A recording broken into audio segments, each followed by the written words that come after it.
Welcome, Roman Fischer, to Coaching in Session. How are you doing today? I'm doing pretty good. Pretty good. How about you? Doing well. Thanks so much for coming on. Today, I have you on as a high performance coach. We're going to be talking about the work that you do. In the world of chaos, we need someone who's going to help people get into a higher self, a better mindset, and high performance is going to be the key for many individuals. I always love to have my guests come on and explain the work that they do in their own words without me just kind of giving a biography of everything they have done. So, in your own words, tell the world who you are, what you do, and how you help. My name's Roman Fisher, and I love to just help people with their overall mindset, their body, and just their overall energy level and confidence from their day to day lives. And just basically seeing the transformation from where they started, where they originated, and like their low self confidence, that starting point, and them just not really having that much energy and that much drive. And then seeing over time the gradual and sometimes exponential changes throughout their mind, their body, and just their overall energy or aurora, if you will. And just seeing that, like, not just visually, but also just hearing how they sound in their voices and like how much more confident and happy they are. Like that's everything to me. And yeah, just being that person or that, guidance to them and seeing just the massive changes over time. They do say like the small changes actually add up to monumental, just titanic changes. And just seeing that with all my clients that I've worked with, it's been great. It's been really awesome. Yeah, when it comes to working with individuals, it's always a start and it's always a finish or where you end up. That is a great place to see a person, right? Their growth, their progress, their potential, right? Reaching it finally. It can be a process, and people start at that low end most of the time. People don't get coaches because they say, you know what? It'll be cool to get a coach and to tell everyone in the world I have a coach. It's more of, I know I can do more. I know I can be more. How do I do it? And you're right. People do have such low self confidence within them, their skills. It's all about limiting beliefs and maybe the mindset, again, that they were given. And you are working with someone with low confidence and a low self worth.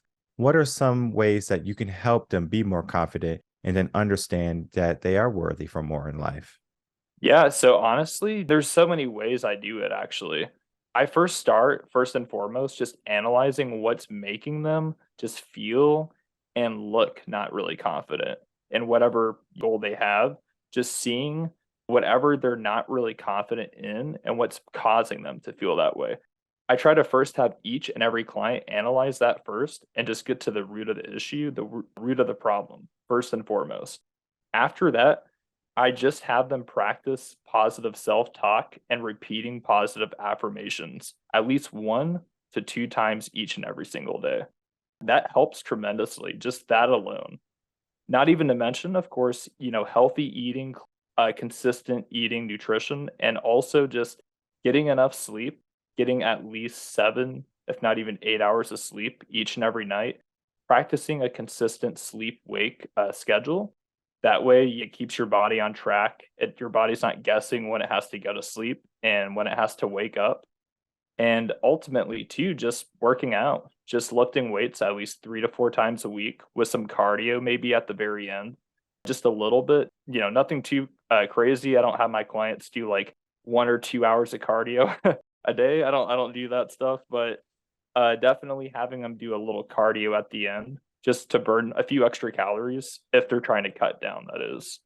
Now, if they're trying to gain muscle, then I would say I don't usually have them do that much cardio. It's more just strength training and eating more calories. And of course, keeping that protein high either way, whether they are trying to cut down or bulk up, always high protein.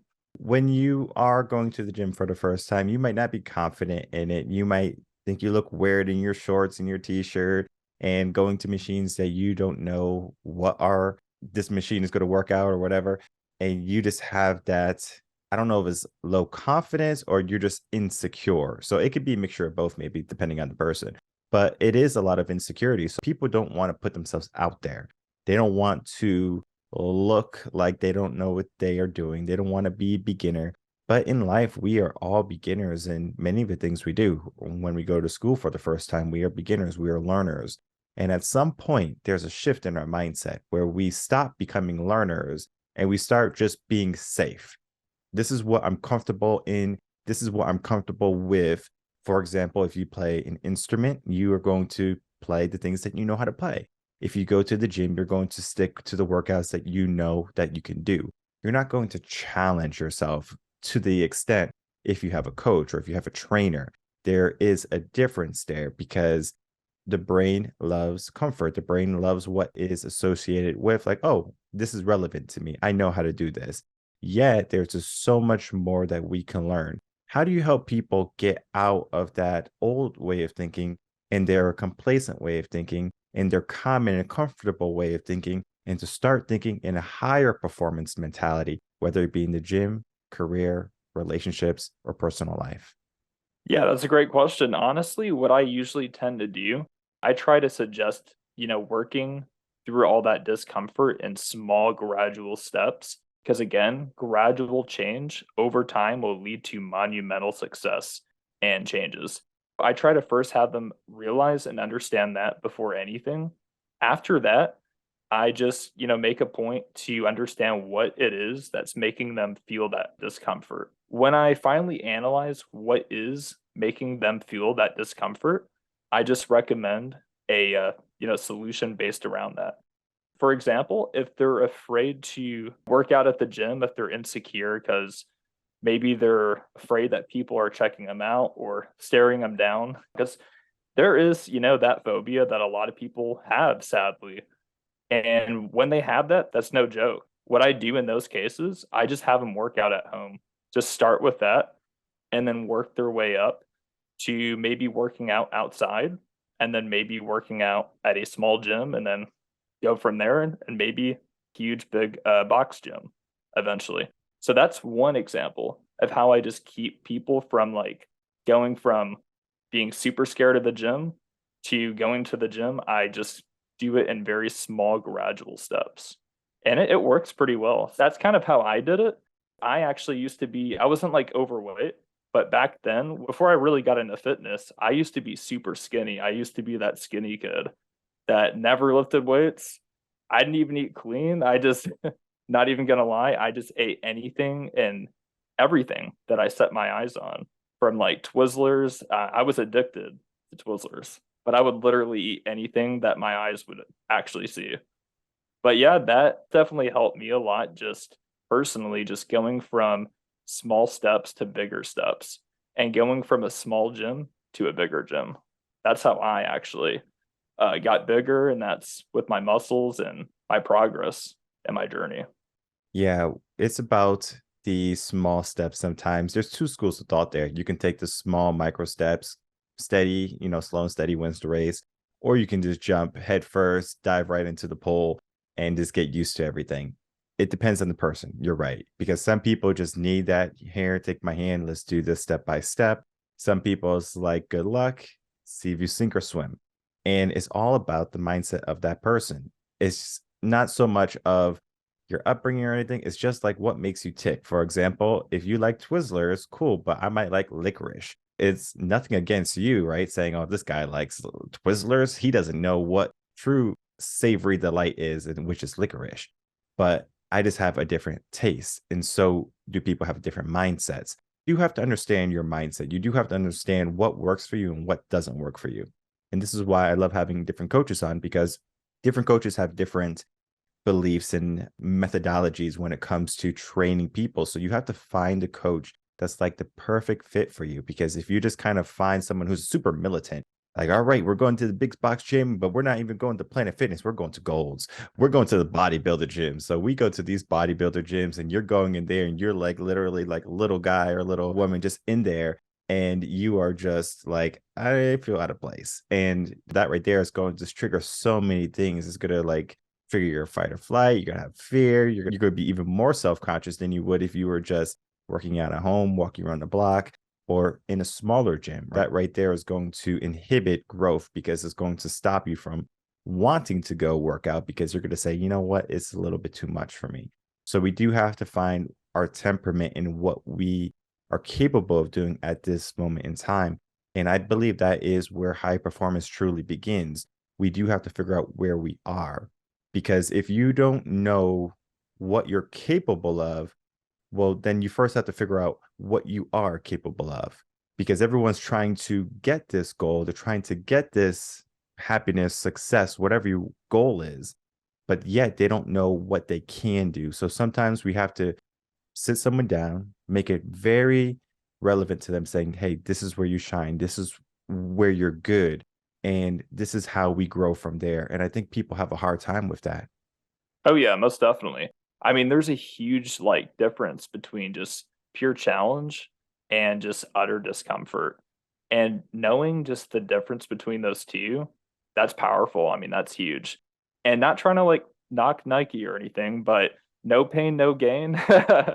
I get the concept and the idea behind that, catchphrase or slogan, but there's a lot of problems with that because it's giving people that mentality or mindset that you just got to go all out and you got to basically feel pain in fitness or your workouts, whatever workouts you might be doing.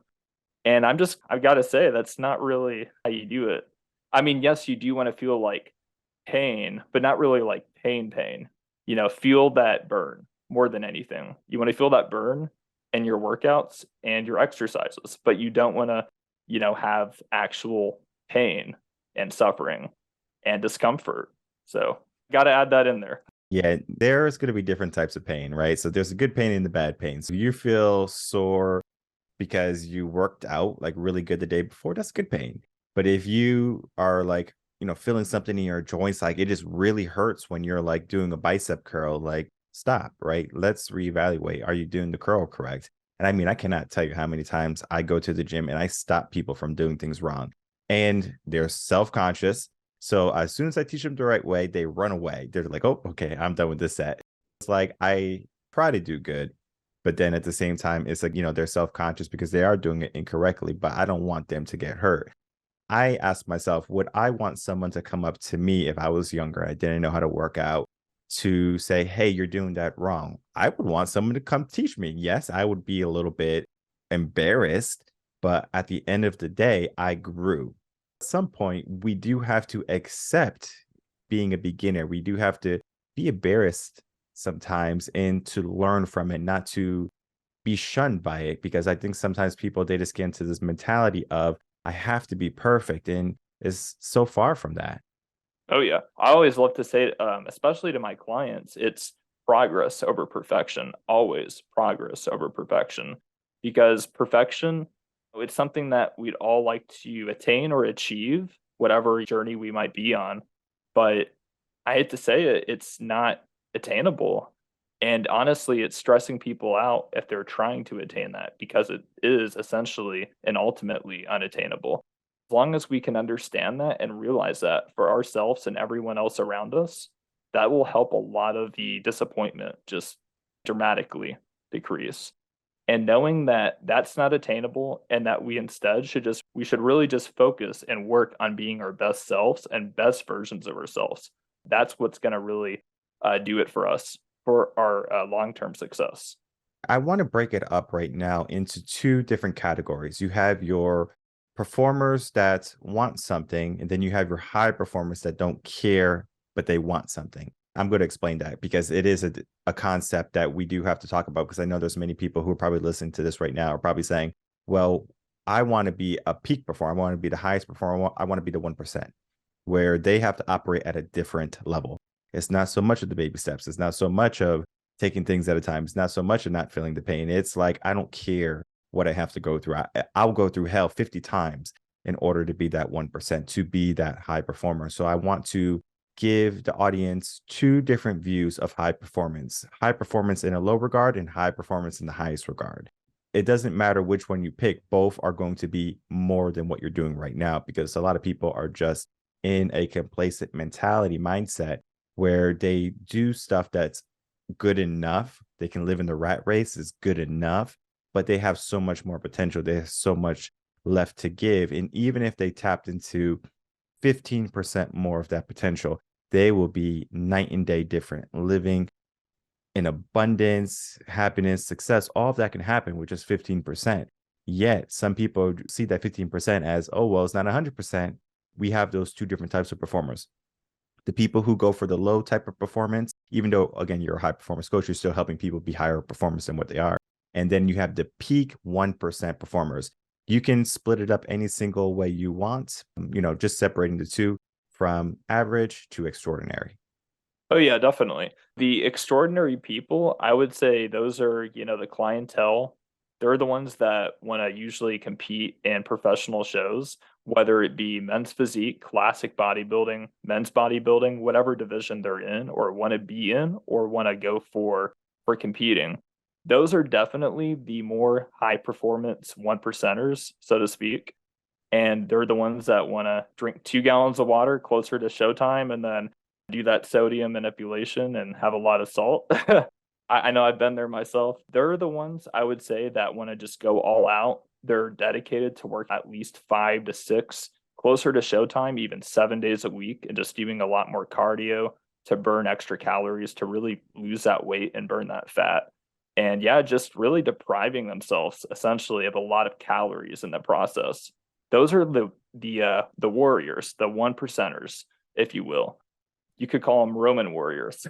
I know my name's Roman, so I had to do that. Those are the one percenters in a nutshell.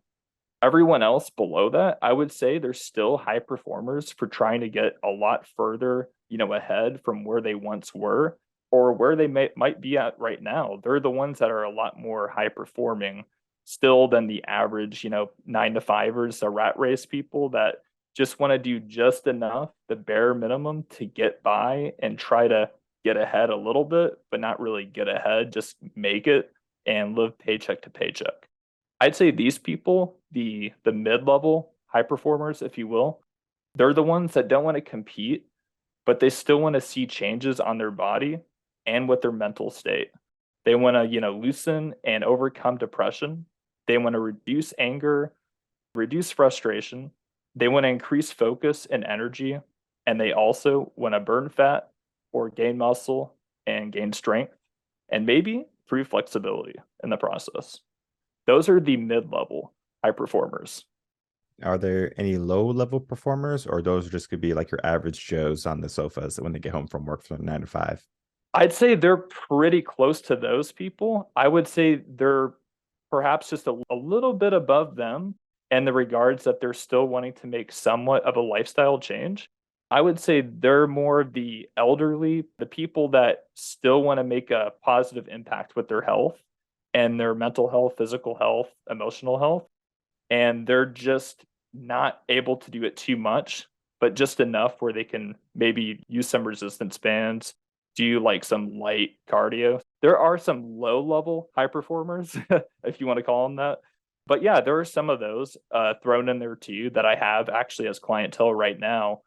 And they're really cool. I mean, they're some of the sweetest people you'll meet and really, really nice, outgoing people. And yeah, they're just wanting to make a serious positive impact in their own lives and be a inspiration for people around them. There are definitely those two. So I would definitely still put them a little bit above of those 9 to 5ers for sure. And one of the, I guess, common trends is competition, where we have our mid to high performers where their competition is either themselves or other people. So if you're an average person, like that mid performer, you might give yourself competition between yourself. Like, I'm going to be better than I was yesterday. I'm going to grow a little bit every single day. Those are the baby steps, right? So we are making progress every single day. We are just trying to get in good habits, good mindset, et cetera, et cetera. However, you have those high peak performers who are like, I'm beating everyone. I'm going to be number one in my industry. I'm going to be the top seller. I'm going to be the top dog. And there's nothing wrong with that mentality because, again, it's all about the competition. And you have like the bodybuilders, Mr. Olympia and stuff like that. They want to be number one. They just don't want to go and compete. Most of them, at least, they want to go be number one, or they want to continually make progress so they can be number one. It is a process. It is a journey, and it's not night and day. And I think people think, oh, coaching in high performance is going to be something that's like a quick fix where you get a session, you work maybe a month together, and then all of a sudden you're a high performer. but we have to rewire our brain essentially. We can start to act that way because if you think about New Year's resolutions, I love this example. We go into New Year's, we're like, I'm going to do all this stuff. And you start off as the highest performer. You're like, I'm beating everyone in the gym. I'm showing up 5 days a week, 6 days, 7 days a week, and I'm going to go run 50 miles a day, whatever it is, some crazy number. But then 3 months later, they stop. What is that driver there? Is it a temporary boost of motivation, or is it because the foundation of mindset and peak performance wasn't instilled in them? I would say, usually most people that go back to the gym after the new year, I would say typically it's just I mean, I can't say this for all people, of course, because everyone has a different mindset and a different situation and setup in their lives. But I would say for the most part, it's that common trend and it's very temporary and then they just fall off. It's kind of like having that 5 hour energy. You got that boost and then you got that crash. That's essentially what that's the best analogy I could really come up with probably for how these New Year's resolutions go with the gym and people that go in. So we just have to be more organic than in how we approach it instead of just having that quick boost of that shot of that 5 hour energy to do it more organically, correct? Yes, most definitely. I really do believe that most people they should take it more seriously. I mean, I'm not saying that you have to go all in right away because again, it comes in phases for a lot of people, but don't treat the beginning of the year like it's been for all this time. Like so many people have treated the start of the year like it's their ticket to just nonstop fitness, and they're just after the first of the new year, they're not really going to have to do much work. But sadly, there's consistency that has to go there. A lot of people think it's just I'll start on the first, I'll have that motivation, and I'll be good. But the problem is, and this is really where I feel like what does it in for people is they don't have that consistency to back it up with. Like having that motivation, it's great because you got to have that initial drive anyway to do anything in life. But if you don't have, consistency to fall back on after that motivation fades away, because it's going to fade away eventually, sadly. But if you don't have that consistency to back it up with, you're going to fall off. And that's what I hate to say, but that's the honest truth. That's the blunt, cold hard truth. People just need to be more consistent. And not saying that to be mean, but it's just true. Like you just got to be more consistent with fitness, more consistent with being with your family because you never know like how long we have it here. No one knows how long we have it here. Just be more consistent with loving everyone. That's what I say. Just consistency. And then to love yourself too. So you know what you're doing because health and fitness and being a high performer is going to change your life, it's going to change your family's life, and it's going to make everything better for you. Not to just say, well, I'm good where I am, complacency. Understand that you can elevate your life and the life of the people you love most. I will tell you that there is a mindset that is not helpful. And that mindset is on January 1st, I'm going to change my life. Because why not start December when you made that resolution? Or why not say, okay, 2022 was a year where I quit. 2023 is a year I don't quit, right? The subconscious mind does not care about what you say, all right? Because the conscious mind is saying that. And subconscious mind, like, listen, buddy, we did it last year. It didn't work. Looking at your past year and then saying, okay, I'm going to do the same thing again, right? So it's almost like the definition for insanity. You keep doing the same thing over and over again, and you get the same result. So most people are in that habit of just thinking about fitness goals in that regard. Oh, I didn't succeed last year. Last year was really bad for me. They start making all these excuses. And then this year they say, okay, this year is going to be the year. And then sure enough, come, 2025, whatever it is the year before, you're going to say, oh, wait, I'm just going to keep making excuses. So we live behind our excuses. And I wanted to ask, why should someone transform their life? Why should someone be better than where they are right now? Because they might be getting by, they might have enough, they might be a trust fund baby, they might live a good lavish life, but why should they transform? Yeah, I would say definitely transforming your life. in every way imaginable is the best thing that you could do for yourself and everyone around you that knows you, likes you, and loves you, and cares about you. Because if you don't transform your life with your health, your finances, and just everything, especially though with your health, even more than your finances, if you don't tackle that first initially and transform that, then no amount of money in the world is going to help you or get you out of a bad situation. I mean, granted, you can use money to buy like certain healthy foods and certain like medications that are natural that could help boost your immunity and health, perhaps.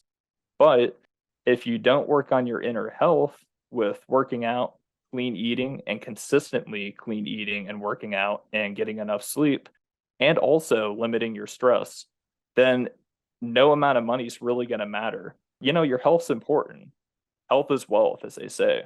If you don't have that, you don't really have much. Really, you don't have anything because, like, if you're in the hospital, you're usually not in good health at that point. And that says it all because one of my recent family friends actually passed away due to poor health. And that's a huge problem for a lot of people in this country. Sadly, obesity is, a well-known fact in America that it's one of our biggest issues when it comes to health. If we could just tackle our health, that would just make it so much better for everyone. And just the overall stats of our country would definitely be a lot better too as a whole. When a person looks at their health and they're trying to get back on track, they will start. They might say, I have to do it. They give it some intention, but yet they might not truly mean it until there's a trauma, a hardship, a wake up call in their life. And I always tell people, don't wait for that moment. Don't wait for that trauma. Don't wait for that hardship to come knock at your door and you have no choice but to open it. You can make some big changes today. You can elevate yourself today. And the best way to do that is with a coach, is with someone who's going to guide you, that's going to hold you accountable. Don't do this fight alone. Don't go in alone. Yes, you can go in alone, but how many years have you been trying to do this by yourself and you have been falling back into the same old habits of average self, right? That low average self. How can we be mid and high peak performers, right? This is the conversation we had today. And this is the start of your journey. And Roman is going to be that person who's going to help elevate you in all aspects of your life, not just fitness, but also in mindset. And I want to thank you, Roman, for coming on, of course. But before we go, I would like to have any final words from you and to please tell the audience where they can find you. Yeah, definitely. I really enjoyed being on this podcast, and I'm glad I could be a part of the show. If anyone wants to find me and see where they can see my client results from the ones that gain muscle, gain strength, or just burn fat and gain flexibility, all you got to do is go to my website, romanfischerofficial.com. Oh, yeah. I will definitely throw that link in the description box below so people can reach out to you, check out the work that you do. It's so important. And fitness and health are going to be one of those things that people will take for granted until it's finally in turmoil of finally falling and fading. Don't allow your health to deteriorate or depreciate. Allow it to be abundant. Allow it to be the best it can be. And get yourself a coach that's going to help you through that process. I want to thank you so much, Roman, for coming on, talking about the work that you do, and having a great conversation. Definitely. Thank you very much. I really enjoyed it.